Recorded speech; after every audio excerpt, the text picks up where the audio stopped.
Hello everyone. Every one of you would have watched Tom and Jerry. Always that Tom, the cat, will chase Jerry. Which is a mouse, right? The mouse looks cute, right? But the things that the mouse do is not so cute. It eats all the food that is found in our kitchens and makes our house dirty. Today I am going to tell you about one such mouse, the field mouse. This poem was written by Cecil Frances Alexander, who was an Anglo-Irish hymn writer and poet. She was born in 1818 at Dublin, Ireland. Now let us see what the poet has written.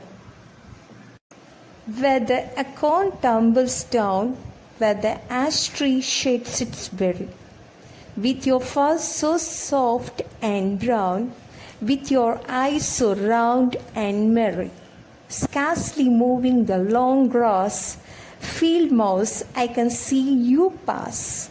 Little thing, in what dark den lie you all the winter sleeping, till warm weather comes again?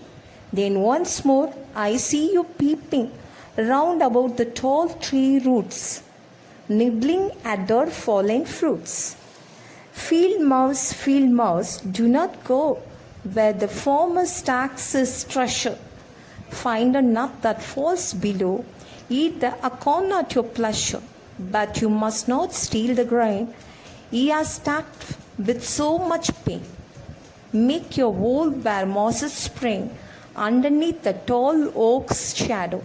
Pretty quiet, harmless thing, play about the sunny meadow. Keep away from corn and house. None will harm you, little mouse.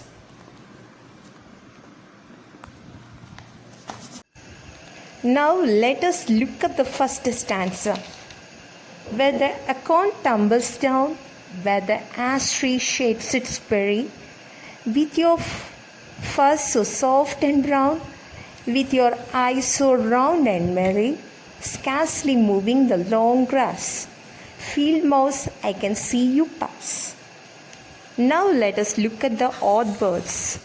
Acorn, it is the nut of an oak tree. Next is tumbles down, which means falls to ground.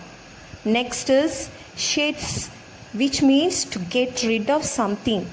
Next is scarcely, which means oddly. This poem is based on a field mouse which has soft fur and round eyes, and it moves through the long grass when the acorn, that is oak nut fruit, and berry fall on the ground. The mouse comes out of its hole to eat the fruit.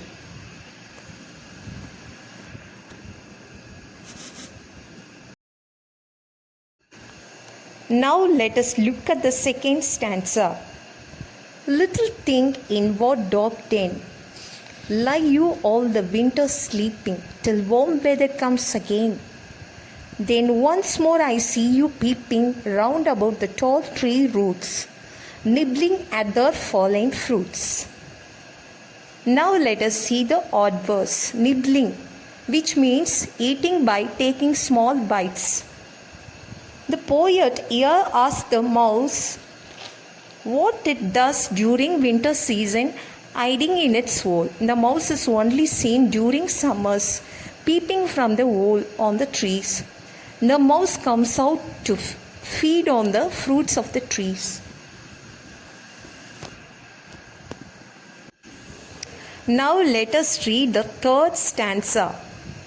Field mouse, do not go where the farmer stacks his treasure. Find the nut that falls below, eat the acorn at your pleasure.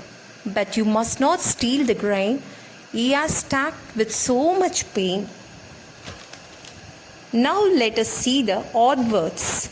Stacks, which means to place pile of things one on top of another. Next is treasure, which is a valuable thing.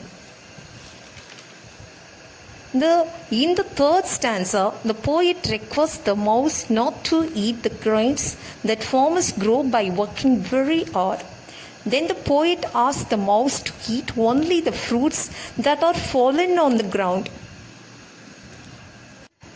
Now let us see fourth stanza. Make a hole where mosses spring underneath the tall oak's shadow. Pretty quiet, harmless thing, play about the sunny meadow. Keep away from corn and house.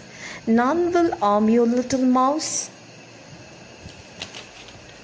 Now let us see the odd word for the final stanza, meadow, which means a field where grass and wild flowers grow.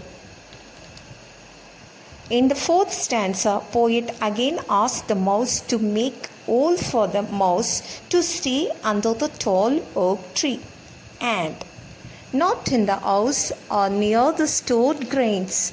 And in this way, nobody would harm or beat the little mouse. Children, hope you have understood the poem of the field mouse. I hope you will complete your worksheets easily. Thank you, children.